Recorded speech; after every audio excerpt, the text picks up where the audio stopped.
Takže máme tady instruktážní video k nastavení karburátoru.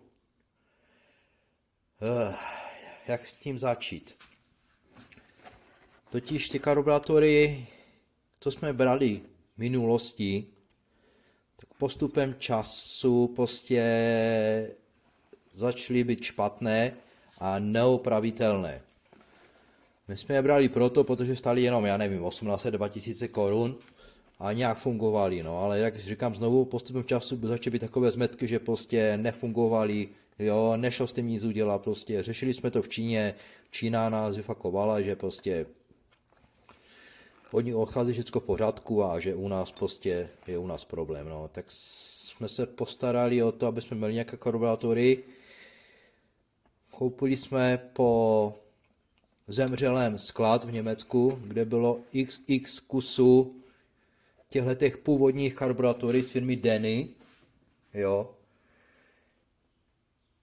My jsme ty karburátory v minulosti nebrali, protože byly drahé, v té době stály nějakých třeba 5 000 a prostě jsme nebrali, protože bylo to 15 let levnější, jo, a ty původní, ty replik prostě nějak fungovaly, no a takže jsme zase začali brát tyhleto.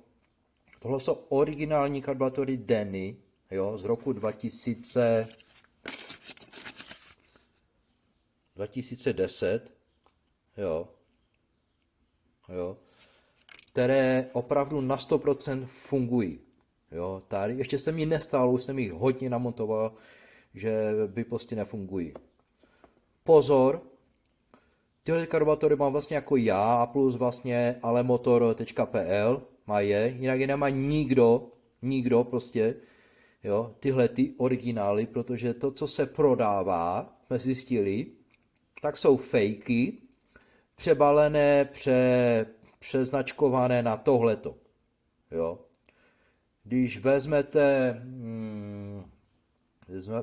ten fejkový, dáte ty krabičky k sobě, tak uvidíte, že zelená není zelená, modrá není modrá, jo, ten lístek je taky jinak vypsaný, prostě, a tělo toho karburátoru je trošku jiné, jo. Je trošku jiné, jo, a opravdu prostě doporučuji prostě koupit tyhlety, jo. Já vlastně díly neprodávám, tak i někde koupíte alemotor.pl, jo. Znovu zdůrazňuji, prodávají se ty samé na internetu, všecko, v těchto balíčkách, v těchto prostě vypadá to, jsou to fejky, je to podvod, jo. Tam už vás i cena prostě může kopnout, když on za to chce 2000, jo, tak prostě to je fake. Protože oni před těmi 10-12 lety stáli třeba 500 v té době, jo, takže je to prostě fake, takže bacha na to. Takže zdůraznil jsem tohle, no a teď vlastně nějaké to základní nastavení, jo, to vám ukážu, je to vlastně jednoduché. Jediné, co se tam musí udělat, je vrtnout tryska. Tryska se musí vrtnout vrtákem, jo, vrtákem větším, jo, hlavní tryska. Jo, třeba tu je RH28, jo. To tu vidíš. PZ28F, jo. Vidíte, že ten hliník je už takový pěkný. Jo, není to prostě jak vyleštěné, jo. Je to staré. Takže co se tady musí udělat? To nějak vytáhneme. Tady si jen upneme.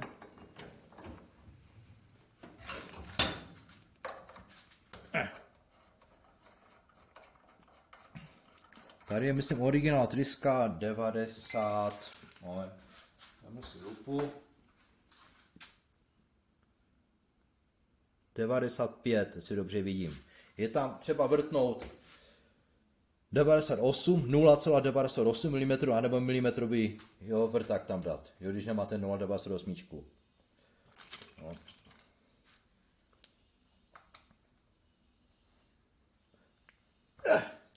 Ale pokud vím, tak ten Alemotor už ty karburátory prodává s vrtnutýma, už má ty navrtané trysky a má tam udělané základní seřazení, které vám teď ukazuji.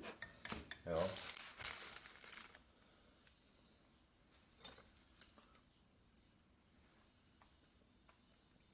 Tohle je vrták 0,98, jo.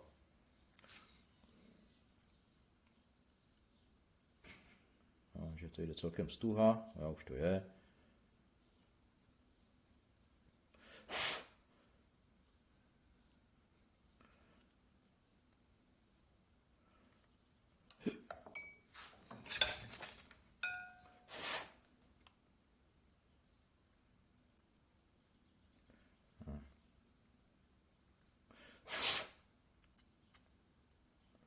No. OK.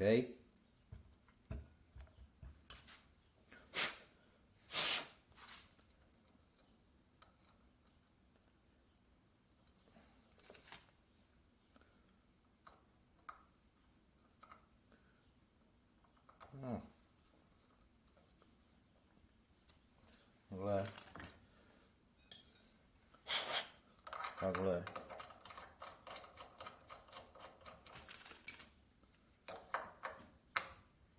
Takhle. Kontroluji si dotažení všeho tady. Pro kontrolu, ale ještě jsem se nesetkal, že by to bylo volné, jak v těch replikách.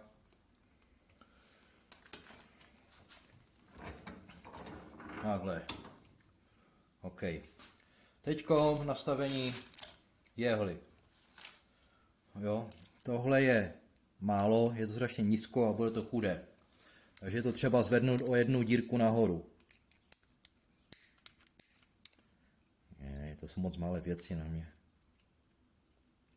Ne.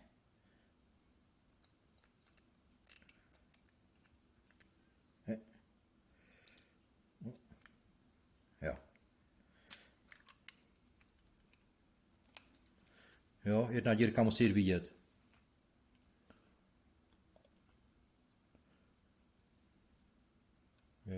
Jo, takhle. Teďkom nastavení základního volnoběhu. Jo. Pozor, to šoupátko jde otočit. Jo. Protože to má vybrání. Takže vždycky tady tyhletým vyřezem na sání. Jo. Tady je sání, tyhletým vyřezem na sání. Dáme to tam. Hop. Hop. A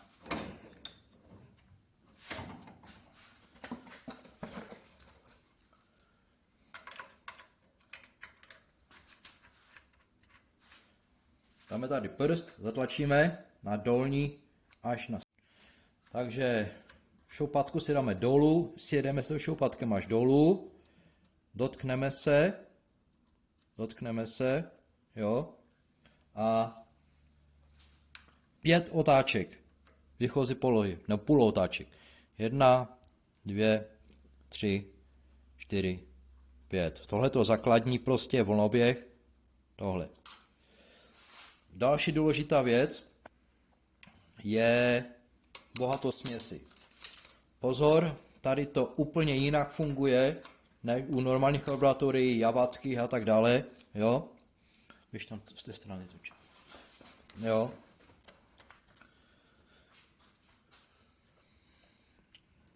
Tady najdu na doraz několikrát, když se podíváte, tak tady se to sedá. Jo, oni tam ty sedla nejsou moc dobře udělané a mírným přesahem nebo mírnou sílou to prostě xkrát takhle udělám. Víte, že to se pomalu, jo? Vidíte, to se pomalu prostě dosedává, jo? Takhle. Z téhleté výchozí pozice vytočím o pár stupňů, 5 stupňů. 5, 10 stupňů, více ne, jo. Takže 10 stupňů a to stačí, to opravdu stačí, jo. Tohle je základní nastavení bohatosti směsi. Jo.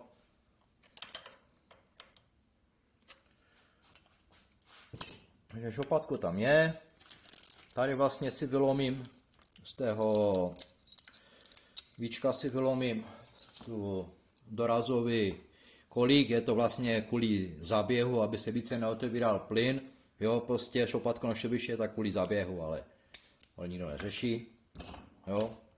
No a to samé uděláme vlastně na druhých karburátorů, jo, a tak dále. Další věc, co chci ještě zdůraznit, je, oni tam dávají takové toto hrubé těsnění. Ono má tu nevýhodu, že ono je měkké, jo, a ta příruba se potom normálně ohne, jo. Jo, protože to je měkká, ta příruba se normálně ohne, takže je tam třeba dávat tohleto, vlastně to pertinaxové tvrdé, k tomu každé strany papírové těsnění, jo, a je to super bomba. Jo. Další věc. Další věc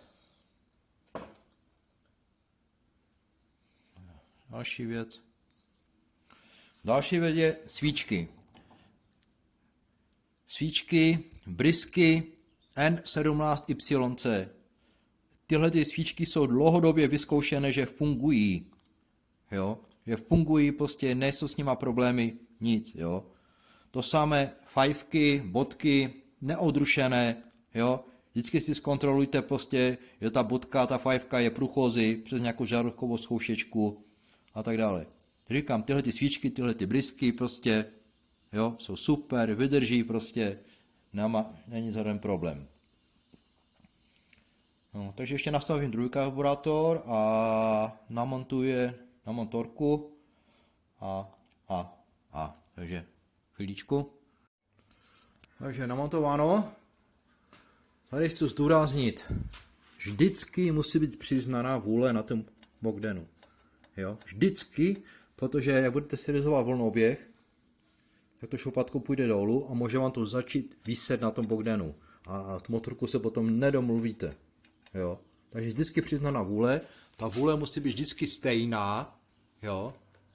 Teďka máte první start a se řízením volnoběhu to se nějak moc neřeší. Jo?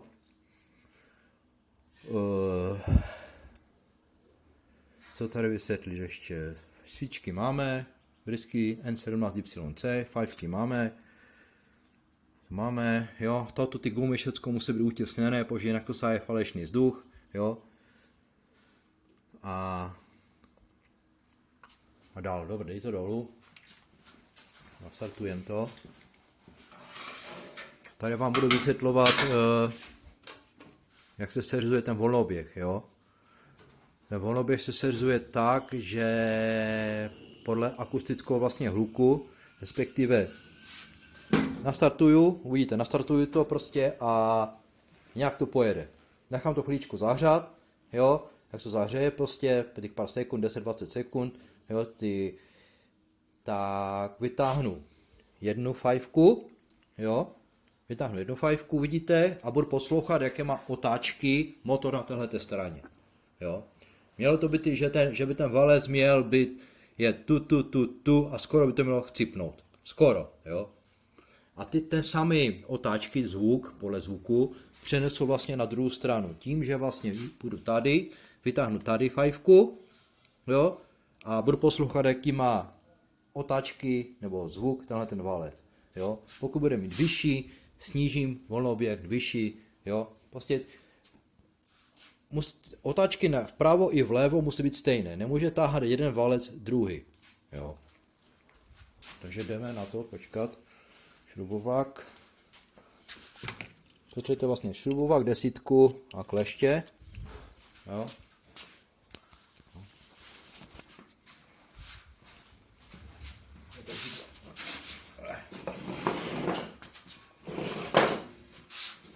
Jo, přechlastat pořádně, jo, ať z toho teče, prostě tady musí z toho téct, jo.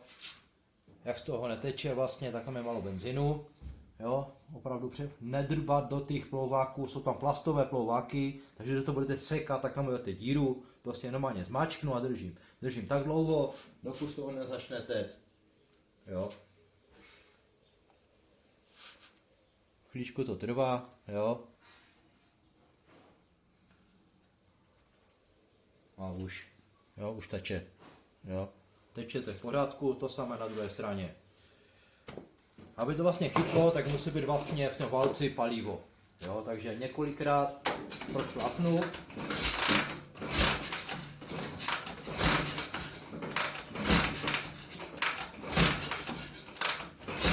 A my budu chytnout teď samé.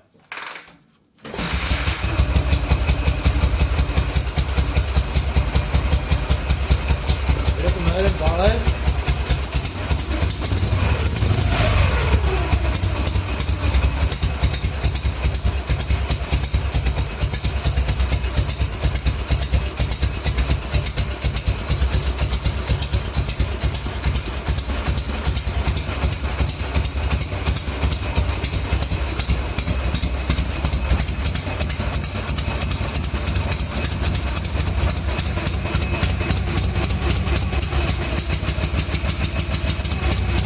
Vysoký. Snížím.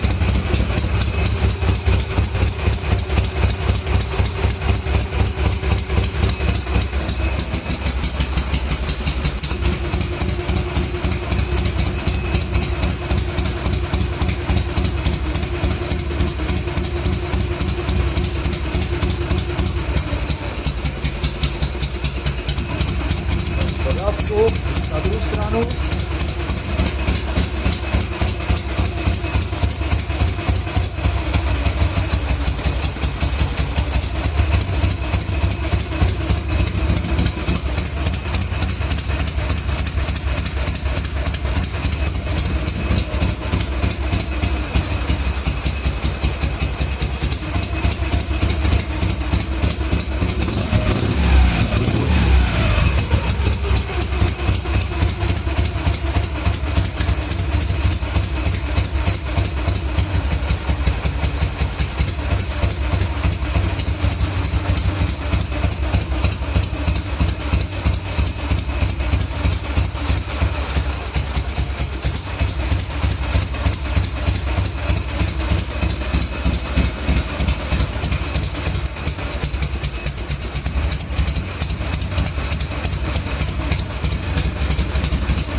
Takže jste viděli, že to startlo celkem pěkně, jo, to těch 5 otáček vlastně na nulové polohy, to je takové základní, no prostě, ať to jde nastartovat, vidíte, jsem to musel nějak ještě doregulovat. Znovu jste viděli prostě ten proces, vytáhnu fajfku, poslouchám ten válec, jaké má otáčky, jo, měl by mít tu a skoro to by mělo vcipnout. Když to má vysoké, snížím prostě volnooběh. Když to má zase malé, zvýším. To samé, co mám otáčky na téhle straně, převedu tady, takže jdu na druhou stranu, vytáhnu fajfku, poslouchám, jaký má otáčky tenhle ten válec. Jo. Takže a tak to nějak prostě seřídit plus minus. Jo. OK, to je jedna věc. Druhá věc, jak jsem říkal, teďka jsem to vlastně vyhýbal jsem s těma šoupatkama, jo. Těma šoupatkama jsem hýbal vlastně, takže se mi rozeštelovali tady, jo. Volnoběhy a víte, že ten jeden je větší vůle. Jo, to je tenhle, že to trošku přitáhnu, jo, a už to je krásně. Jo, dá se to taky zjistit, jak budete trošičku přidávat plyn, takže ten jeden valec vlastně nejede a ten druhý jede. Jo. No a další věc vlastně, co je srizení bohatosti směsi. Jo? Teďka to tam je základní, které vlastně nějak funguje, ale celá bohatost směsi se seřizuje podle barvy svíčky. Barva svíčky u spodových motorů musí být tmavě šedá až černá. Když je černá, je to optimální. Tmavě šedá až černá. Jo? Když to bude cihlová barva, je to chudé, motorka se bude vám přehřívat, bude se zadírat a další prostě problémy. Tohle to není Java, tohle to není vrchový motor, to je sporový motor. Sporový motor se takhle má mít barvu svíčky. Jo? Barvu svíčky vám to začne barvit až po vkuse jízdí 30 km. Tady, jak to je na volnoběh, to vůbec neřešte. Musíte na to sednout prostě a jet minimálně 30 km a po 30 km vlastně přijedu, zastavím, nechám to třeba vychladnout trochu, vyšrubuju jednu svíčku, podívám se, jakou má barvu. Jo? Potom vyšrubuju druhou svíčku a podívám se, jakou má barvu. Jo? Ta barva, máme tu někdo starou svíčku, jo? Třeba tady, to je ještě chudé trošku, já než to půjde vidět, jo. Tady to je černé trošku, ale ještě málo, jo. A ta barva svíčky vlastně, abyste měli černější, jo, tak dotahujete tady. S tímhle se hýbe opravdu už teďko jenom trošičku v 1 stupni, 1 až 2 stupni doprava nebo doleva, bylo to směsi. Když ta svíčka po 30 km minimálně na jetu je světlá, tak musíte dotáhnout. Když dotahujete, škrtíte vzduch, přidáváte více benzínu. Když ta svíčka je úplně černá jak saze, tak zase povolujete. Když povoluju, přidávám vzduch a barva svíčky světla. Znovu zdůrazňuji minimálně 30 km v kuse jízdy. Jak přijedete, hned vypnout motorku, protože to necháte bublat 10 minut, 5 minut, tak okamžitě ta svíčka začerní. Jo?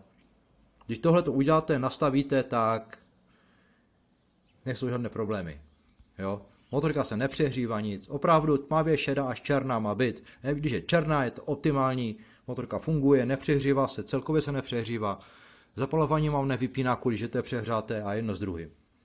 Jo? Nevím, jestli jsem to dost laicky vysvětlil, až to pochopíte. Jo?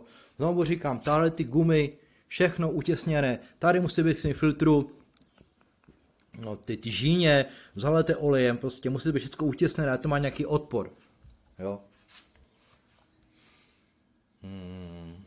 Tohle všecko.